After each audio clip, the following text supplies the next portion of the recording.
All right, well, we'll go ahead and get into it. Um, since this isn't a podcast or anything, uh, welcome everybody, Yeah, I don't even know how you introduce this. right? Yeah. Uh, so if you're watching this, you don't know who I am. My name is Nicole Lerner. Um, prior used to be affiliated with the Cola Soul podcast. Not affiliated. I was the Cole of the Cola Yeah. Soul podcast. Um, I used to do music, and now I'm just out here in life, enjoying it, minding my business.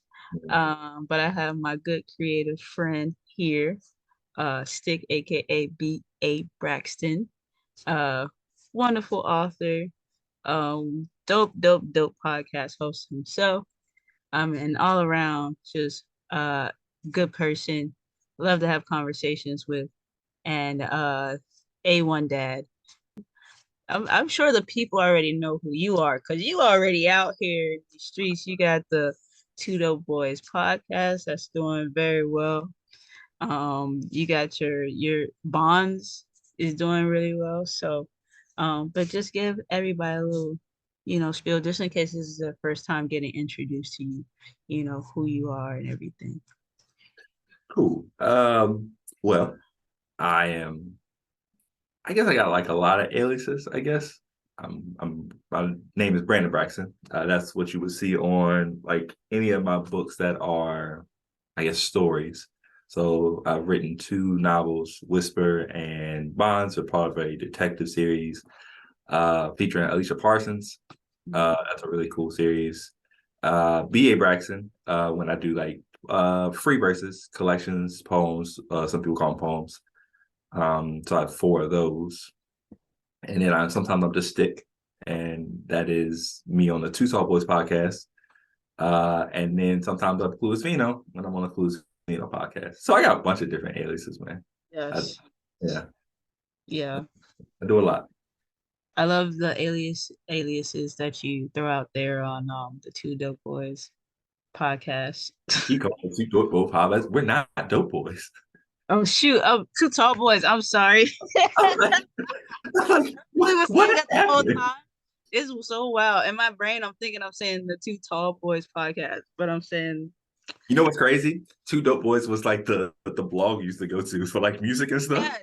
Okay, so I'm not tripping. I'm like, Yeah. where is that coming from? But yes, sorry, and sorry to Akeem too. Two Tall Boys podcast. Oh no, but my favorite one that you did though was Poddington Bear. I don't know why that one Uh, tickled me so bad. that one came early. Yeah, that was one of like the first episodes. So you don't get it twisted, y'all. I get words mixed up all the time. This is sticking used to these things. So knows my Regular. levels there. But yeah, we're not here about the podcast, so we are here about Easy Come, Easy Go. This collection of poems that Stick has wrote in tandem with Cowboy Bebop, which is your favorite anime of all Yep. time. Number one. Number one. To get us started with this conversation, um, I want to ask that question to start off. It's like, why is this your favorite anime? And I know I have some questions here, and we'll dig into a little bit more so people get to see why, and we'll talk more about the poems and everything. So they'll definitely understand why it's your favorite. But just to start off, give everybody a quick little rundown of why this is your favorite anime of all time. I guess for me, so Cowboy Bebop came out in 1998, 1998, 99, around that time. So I didn't really get introduced to it then, right? When it first came out. Yeah. So I probably didn't get around to it. I want to say until, dang, I'm trying to figure out where I was. It was like I was in my mid 20s. And I don't know. I gravitated one toward the characters, but two towards like the different themes and stuff of the anime. So it's a Hmm. lot of talking about like, you know, loneliness and like regret and like dealing with the past and death and what you do, how far you would go for like love and like to reach like your goals and stuff that you want. and that's throughout the entire show. And Yeah. so it was just something that I could like relate to and gravitate to, because if you've read like any of the other collections that I've had, a lot of those, themes are in those poems, or in those free verses or whatever. And so I just feel like for me, other than like the action and stuff and the good stories that they tell and like the great overarching like narrative that they bring, um, Mm. it's just the themes that they talk about in the show, and it's just something that I can always go back to and watch. I probably rewatch Cowboy Bebop every year for like 10 years straight now, Wow. 8 or 9 years probably. Is it at this point, is it just like a tradition, like at some point in time? Is it that, or is it the same date, like same month, or every year, or is it just different points? It could be sometimes it's just around when it would start. Sometimes I'll pick the day, one of the dates from the show and start there. Um, Sometimes it starts because I have a project that I'm doing and I just watch call it. Sometimes it's because we're in the anime club. It's different things that we just watch call it that I'm like, okay, I don't mind. I'm absolutely gonna do it. And Yeah. I always go from beginning to end. Gotcha, gotcha, gotcha. All right. So, since you said you discovered it, a few years after it was actually released. Hmm. So you as a young stick, like what were you thinking when you were watching this for the first time? Like, what was your reaction to it? It was one of those ones where it was like everyone had talked about it. Everybody's like, "Oh, this is the greatest of all time, one of the best animes of all time." So at this point, I've watched at that point probably like Yu Yu Hakusho, Dragon Ball Z, a lot of the shonen animes, Mm, Rurouni Kenshin, stuff like that. So I'm used to things like that. I didn't normally watch what I like to call like one shot animes, typical 26 episodes or like one season and then it's gone forever, right? yeah, I wasn't used to that. So like I'm used to slow burning stories and cliffhangers. yeah. So I turn on Cowboy Bebop and the first episode is like they give you like small bits of information Mm-hmm. and then they just go somewhere totally different. And I'm like, it's like, well, I would like to know about about this scene here, but I don't Hmm. know about it for like 3 or 4 episodes. Yeah, So me watching, I'm like, okay, I'm getting to know each character. The first watch, I'm just like, okay, I'm trying to put the narrative together, the story together. But then every rewatch after, it's okay, what's the motivation here? Why are they doing this here? Did they mean something else here? It's for me, it's always about trying to find something new and find something interesting yeah. about why they do things. It's always the what for me. It's always the why. I could definitely, I definitely didn't connect in it in the same way that you did. Mm, Um, but I know in watching the first episode, I too was like, oh, okay. Like for me it was weird because I was really into the first episode, but then mm. by the second episode, I was like, yeah, I don't know. It's such a jarring like shift of tone, and I Yeah. think that's the one thing because I think what second episode is chasing Ein, I think. Mhm.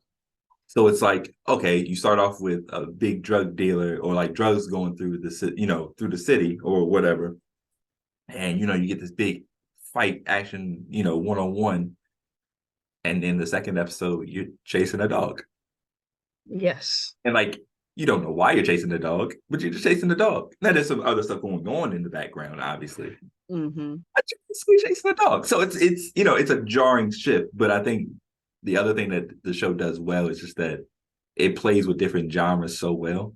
Like you Mm, can't pin down what Cowboy Bebop is because it's a fair.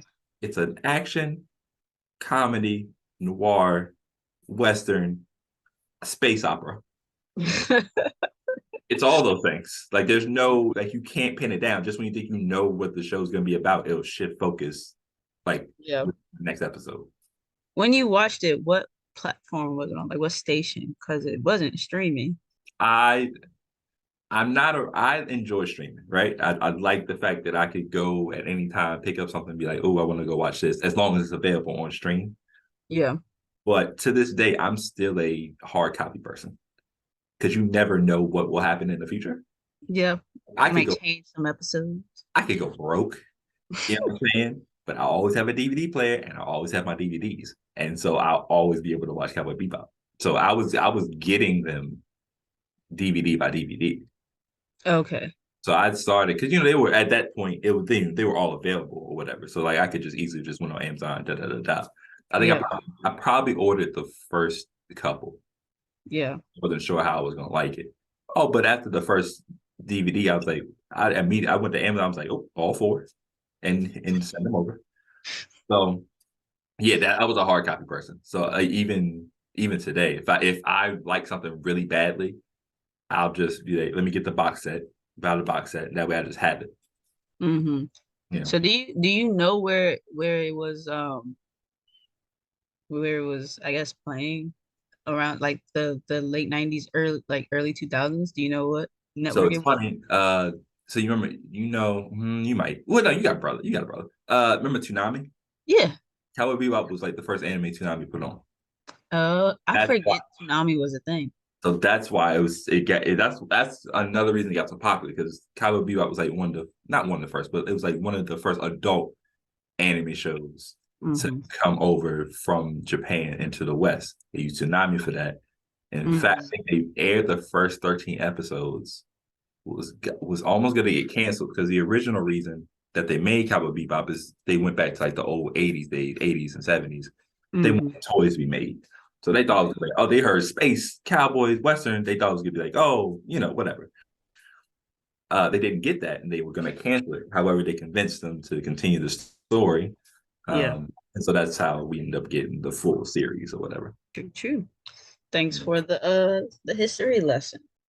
One of my favorite things to do with you because I love your elaboration skills. Um, Favorite episodes. Mm. What's Stick's favorite Cowboy Bebop episode? I like Pierre LeFou, and Mm, that's the one with the crazed penguin looking clown guy. yeah, I like that one too. I think the animation and the stylings of that are amazing. It's a really good soundtrack. They do a good job of using the music in that one Hmm. because you go into the carnival setting and it's like, oh, this sounds pleasant, but then you're watching on screens like this is life or death. Yeah, Yeah, this is very life or death. Um, I think in that one you also see uh how much the characters care for each other, particularly Faye and Spike. yeah, Well, the longest time it like they really did not like each other, but they were just like tolerating each other. yeah. Faye was really trying to make sure that he didn't go back because she was actually nervous that he was gonna die. Hmm. So I like that episode. I like the Jupiter Jazz ones combined, Hmm. where Grin comes back and he had the experiments done on him. Vicious betrayed him, whatever. I think that's cool. I think you finally kind of get a sense of like what Spike's motivations are when we first hear about like Julia for the first time and Yeah. actually chasing. And that space battle is pretty good too, as they're going at it. I think that's just a dope story to tell. And then of course, Battle of the Fallen Angels is probably the best episode of the series. The episode number 5. You get the fight, with Spike and Vicious in the cathedral. You get that great music. Green Bird is a great song when Spike gets thrown out the window and throws the grenades and blows up the shit. Hmm. Um, yeah, so I think those are my 3 favorite episodes. Like I get really excited watching those. Let me ask you because I know you didn't have like the same um affinity for me, but which I know we joked about how that would end the anime club, which ironically right now it is kind of over. But Due to uh, unrelated circumstances, uh, but it just. yeah. Um, but what would you say were your favorite episodes out of the ones? The Pierre Le Fou Mm-hmm. one was definitely one of my favorites. This episode to me was extremely pointless, but Fair. I thoroughly enjoyed it. Yeah. Much from Samba. No, honestly, that's a lot of people's favorite episode because Yeah. because it doesn't improve the plot or it doesn't move the plot at all. It's just like a random adventure that they end up falling into. Yeah. It's hilarious. It's so funny. Like definitely I got a lot of gut laughs out of that one. Yeah. A lot of Yeah. good nods of black culture in that too, though. Yes, yes, yes. That's the other thing I like about Cowboy Bebop too. Before you continue, is Mm-hmm. it was way ahead of its time because there's a scene in I don't know what episode it is. Damn, I hate when I know the scene, but I don't know what episode it is. But there's an episode where like Faye's like looking for somebody, and she Mm-hmm. in the door, and it's just two dudes in the bed together, and like it's the '90s, remember? Where Yeah. you know how it was in the '90s, man. Mm-hmm. Like people were ignorant. Yeah. Faye didn't care about none of that. She just kicked in the door and said, "Where's so and so?" Put the gun in the dude's mouth. It was like, "Where's so and so?" Did not care what kind of situation he had Yeah. going. I I just need. almost didn't realize that was happening in that scene because I was focused on her, like Yeah, her busting in the door. yeah.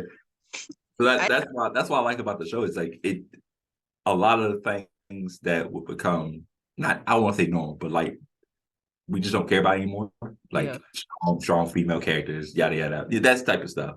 yeah, It was just normal in that time, which is cool. yeah. I definitely think if I would have watched it a lot earlier, I Hmm. probably would have liked it a little bit more because it just would have been so different from Yeah, everything else that yeah. was happening. You know what I mean? Hmm. Um, but yeah, on to my other favorite episodes. I like the last two, the Real Folk Blues 1 and 2. Hmm. You know, with all the I'm an action Yeah, anime kind of person. So, and this one has some good action to it. Not yeah, enough, but it has some in there. But there was a lot of shoot 'em up, bang bang, blood, yeah.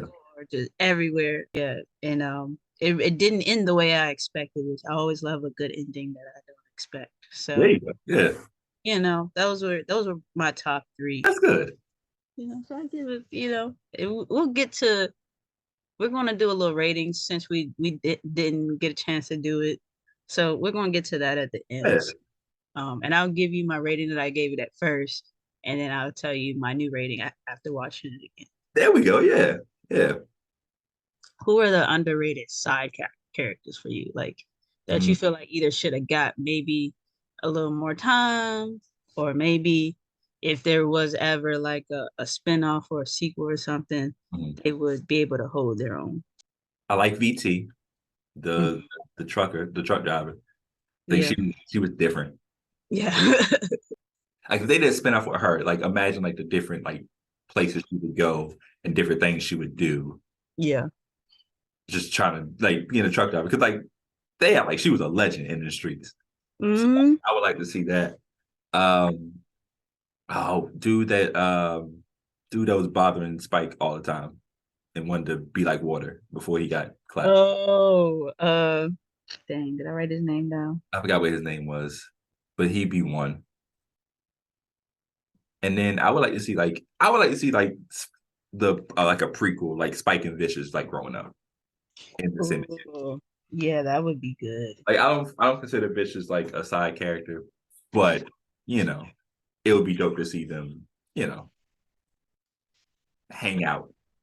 I would agree with that too. Because what was Vicious like before he became vicious? Yeah.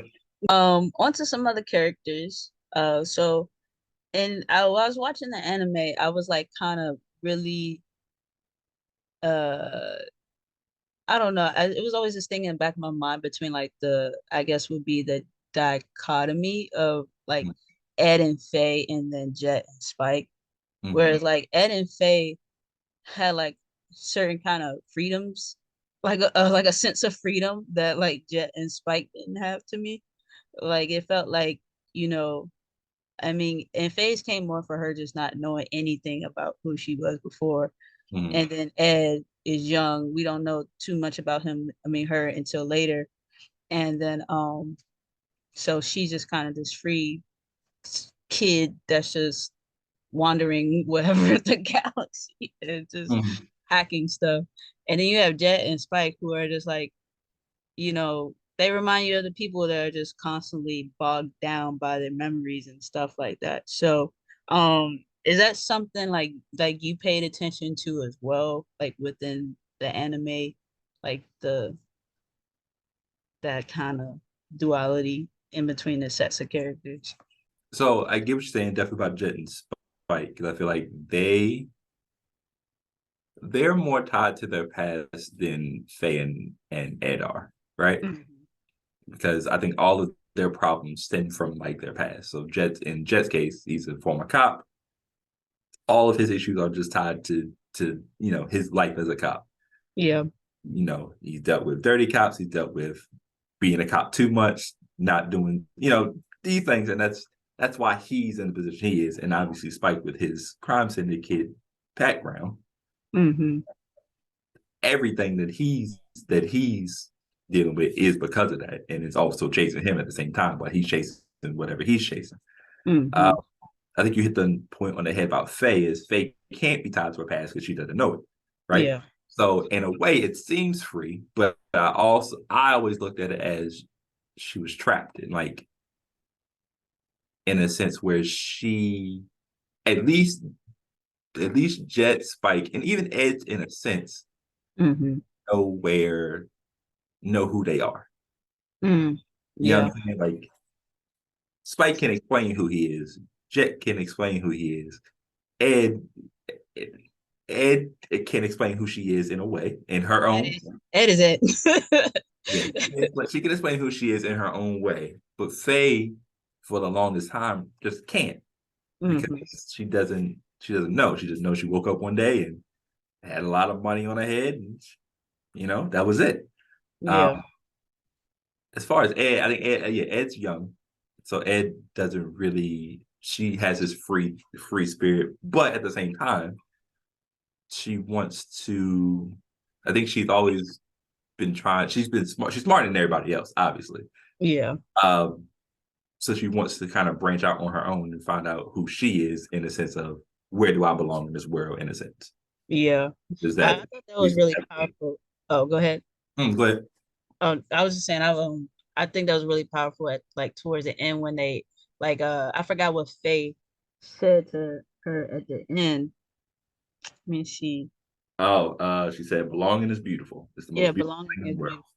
beautiful. Yeah, and then you see Ed kind of that like out of all the like Ed kind of processed everything as a joke up until that point. Like Mm-hmm. everything was a game to Ed, and then that was finally something that Ed was kind of like, oh snap. Yeah. And she's like, oh, I need to go find out where that is for me. Mm-hmm. I mean, she obviously got a taste of it, being with the rest of them, but Mm-hmm. now she's going to go find that for herself, especially after her deadbeat ass daddy literally rolled out on her. Like I was like, oh, he gonna come back.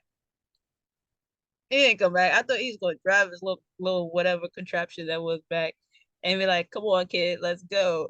And then nah, my guy just zip. We've had conversations about bad anime dads. He's up there, man. He's up there.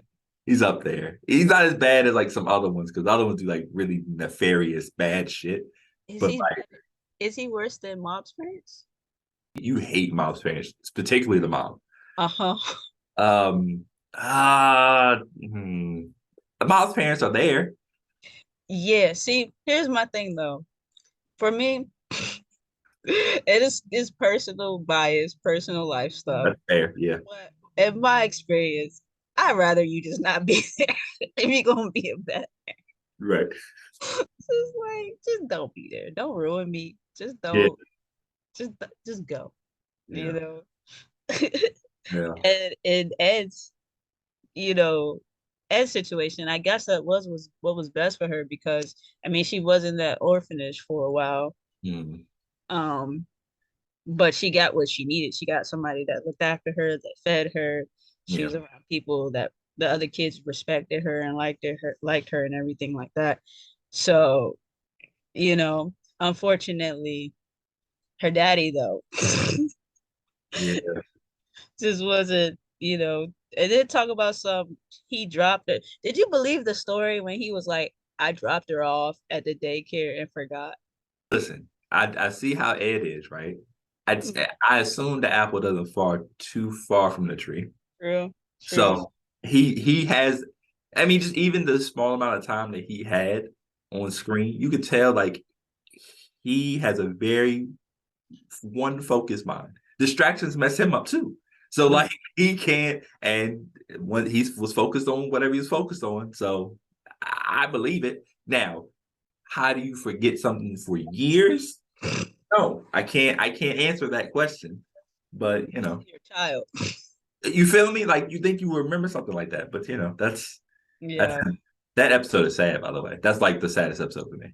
yeah, it is Because pretty. I don't like I don't that stupid song that they play when everybody's leaving.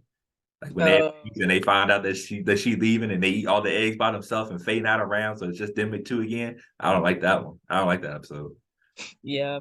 I liked it. I liked it for the sad fact that I mean, we finally get to see them really have a love for Ed and Faye. Like we knew that was already there and it was brewing, but then it's Yeah, like, oh, they really did love the motherfuckers because now they out here just depressed because they gone. yeah, Yeah. yeah. Also, we saw Spike get his ass whooped that Yeah, that episode. was like one of the first times I was like, oh, Spike can't hold him for some reason. It wasn't even like dude was like super nice like that.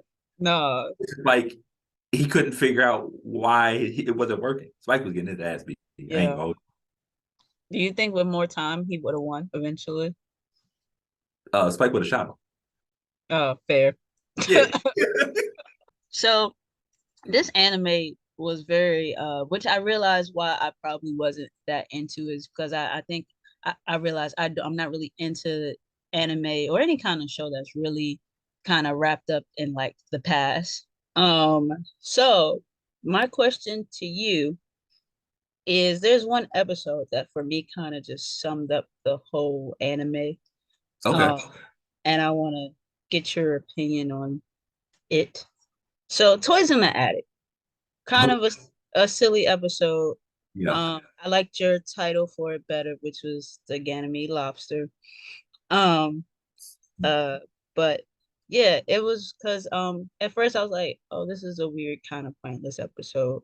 But Mhm. then, after I watched it the second time, it was like, oh, this is pretty much the whole anime. It's like you have these things stashed away in your past, and then eventually they come out to chase you Fair. and they might leave you messed up for a little bit. And then eventually you got to chase it or things that result of this thing that you left in the past. Mhm. And you gotta face it head on. And then you gotta wrap it up in the refrigerator and kick it out. Now, in Spike's case, his past didn't end with him winning, on top of the game. Well, he won, but he didn't win the game of life in that moment. It cost him something. Yeah. It cost him. Um, but for me, in any way, that episode kind of summed up the whole in a very silly way, it kind of summed up the whole concept of the past being just kind of stashed away and you're so focused on these other goals that you're trying to go after you forgot about this this thing that's just been festering in Yeah. a dark place and now it's going to come to the light eventually because it always does. Yeah. So that's kind of what I got from that episode. I don't know if that was intended for it to be because that was like one of the first half of the Hmm. anime episodes. But yeah, that kind of helped me understand the anime a little bit more because like I said, I watched it. This was the second time watching it where it kind of clicked. And I was Yeah. like, oh, okay. So yeah, we talking about the past and everything that it brings up. So for you, what was your take on that episode? And did you kind of feel the same way or did you feel differently? I mean, first off, it's a cool homage to like the Alien franchise. Mm. So like that's the first thing. It's basically like a parody of that Okay. with the monster being a mutated lobster, which is Mm. hilarious, by the way. um, I like that you came up with that because like I guess it is because like that's the whole point. Is like Spike put away something and stashes past away, and as past has come back to haunt him and Mhm. apparently everyone else. Yeah. Um, I think what I liked about the episode too was just that everybody kind of gave their like life lesson during the episode. Yeah. And that's I took that. That's the angle I took when I wrote Ganymede Lobster was that they were all trying to tell us something, and it was Yeah. all kind of tied to their character, no matter how silly it may or may not sound. Yeah. But yeah, I do like that because everybody, yeah, because they stashed away that lobster or they stashed away their past. It's almost like they were trying to forget about it. But no matter how much you put something in your past, it'll always be there. You just have to determine how much you're gonna, let it um, let it stay with you in your present. Yeah. So yeah, that's a good call. I like that one. Yeah. That's like where I was at with it. I was like, I don't know if this is intentional, but it probably isn't. But I That's was a like, I can rock with you a little bit more, Bebop. that's a good what you call it though, because that is and that's like that is kind of closer to like the midpoint of the series. I think the next two are Jupiter Jazz after that. So it's a Mhm. kind of like refresher or like a it's like a cleanser. Like you had the first 10 episodes or 10 or 11, I can't remember which one. It might be 11. I think Toys and Attic is 11. Mhm. And it kind of is like, all right, cool. You've had all this crazy stuff happen in the first half. Let's just do something really silly. Let's kill everybody off. And then let's come back and let's get back to the story. Yeah. Let's get back to the story. Yeah. Yeah. That's literally, yeah. It's like, oh, here's that cool glass of water you've been wanting to kind of decompress and Yeah. everything before It's like we when get you wake up at 3 a.m. and you had that water by your bed and it just hits different for some reason. You don't know why. It just does. and then you go to sleep right after that and have a nightmare. All right. Well, that was all my questions for the anime. So that was a fun thing to focus on. Now we're gonna move to this. I have the can I show this? So it was the what's called version. So Nobody can see it. it's not gonna show it Yeah. because my That's fine. background, and And I'm not we turning. didn't want to turn it off. Mhm. Mm-mm. Actually, hold on. Let me shift a little bit. Oh my God. Let me shift a little bit, and let me go ahead and there we go. Yeah, so this is the version I have, y'all, for now until my real version comes. And yeah, this is what I've been reading for. If you see me looking off camera, this is what I'm over here flipping through. Yeah. So uh just to start off, so what sparked you as you were writing this? I mean, well, before you even got to writing this, what sparked your mind to be like, ooh, I want to write a collection of poems of how I, view each story.